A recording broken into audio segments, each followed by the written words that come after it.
Now that we've set up all the basic parameters for our sprite-based playable space, let's build this out a little bit. I'm going to go back down to our new tiles here, grab a few tiles. Let's see, we'll grab our rock tile here. We'll duplicate this several times. This can serve as sort of the bedrock of the level outside of the, or I should say under the actual tiles we'll be walking on. So I'm just duplicate this several times.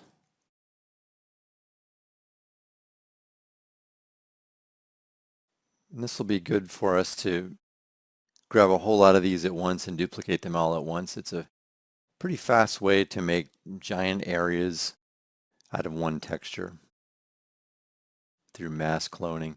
Also, if you right here check the collision with Alt-C, you can see little outlines around each of your tiles that show the collision. It makes it a little easier to see each tile individually. So again, we'll go in here and grab all these rocks and just quickly grab entire rows and clone them this way with Alt dragging them. It's a very fast way to build this up.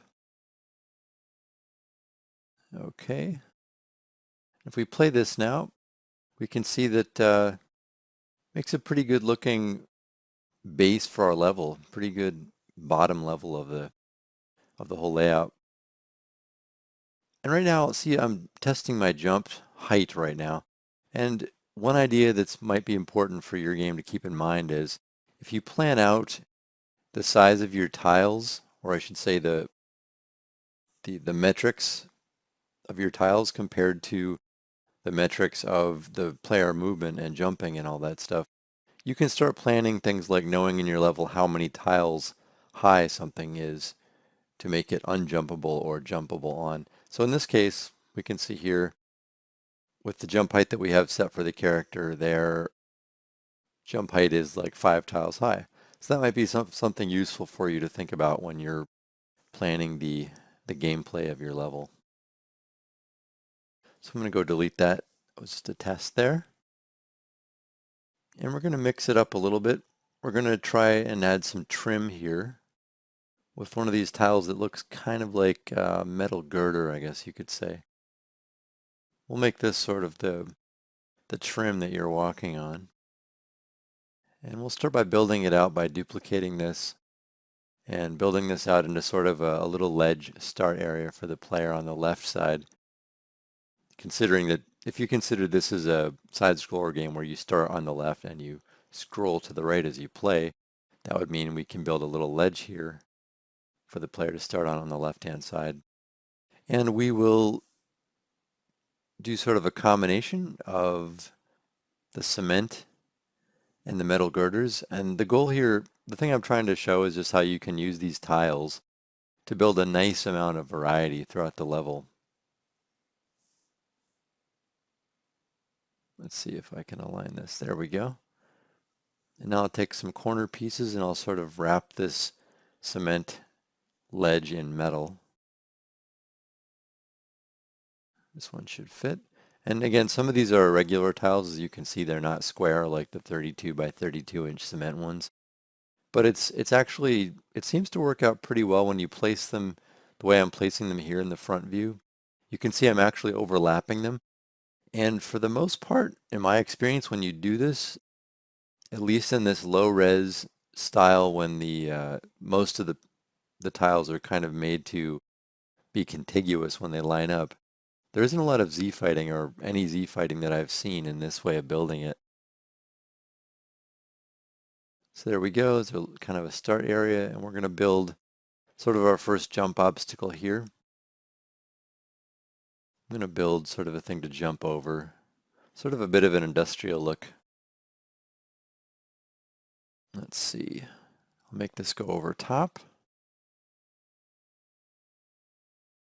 So we'll just form a hump and yeah, here we go. At this point I can grab the player start and move it so that it lines up with the collision on top of these pieces on the left.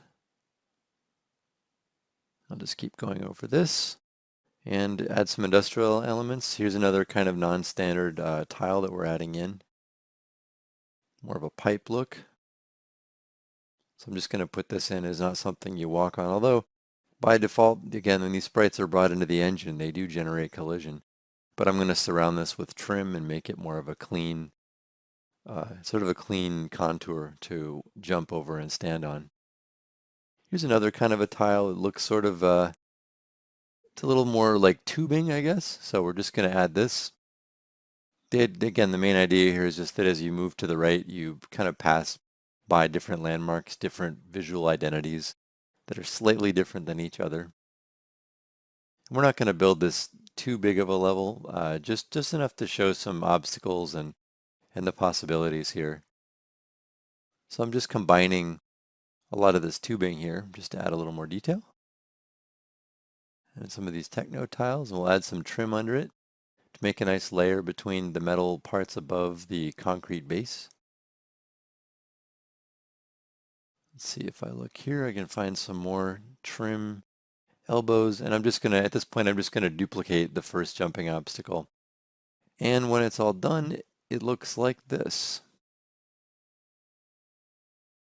Okay, so if we play it now, and I run around a bit, we see we have some obstacles that are jumpable. We can still get over them, they're not too high. We can see our projectile impact is impacting the collision on the tiles. And that's looking pretty good. We might want to play with some more height here. But for now, this is, that's okay. So if this is sort of our first industrial area, let's make a sort of a pit, I guess, that's too deep to jump out of. This eventually could be an area where it's sort of, you generate a fall death. You might want to go into your game and calculate maybe amount of damage that's taken per unit that's fallen. But in this case, we're eventually going to put a hazard down here. So I'm just going to build this out. So this will split our first area with a pit that has a gap between our first area and the next area, which is these sort of high-rise building tiles. And again, these tile really nicely. You can quickly grab them all and clone them quickly to create a giant mass of what looks like kind of a skyscraper.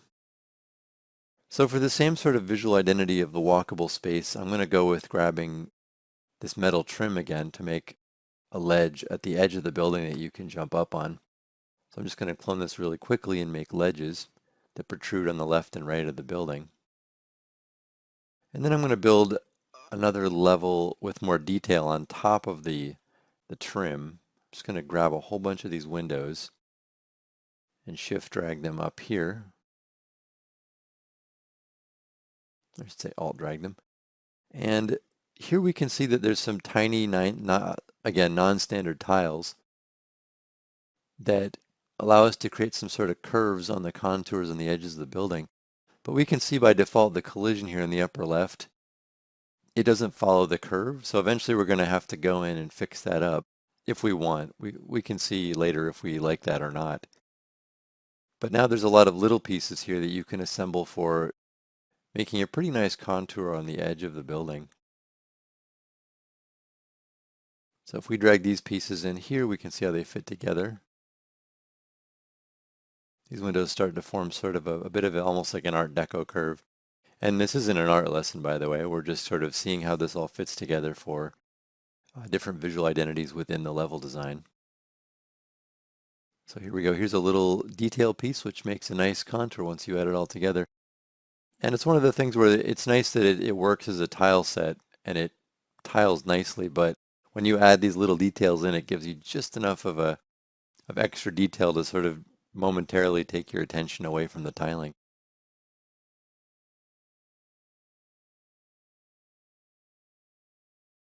Now that we've added some more variety to our playable level, let's give it a quick test run. I'll just hit play here to start, and we'll move through our sort of mechanical area that we built before. And here we come to our dangerous pit below us, which we don't want to fall into because if we recall, the height is taller than our jump height. We have our tantalizingly close ledge over here to the right that you can barely jump up on, and then we can actually jump on our building as well. which makes for an interesting challenge. And you can see right now the default collision on this isn't really corresponding with the pixels of the sprites themselves. That's something we can refine if we want to match those curves a little more. And then of course, if we fall down here and miss the ledge, that means we're trapped, but we would eventually add a death condition when we fall down here. That's a good overview of our Sprite tile-based level.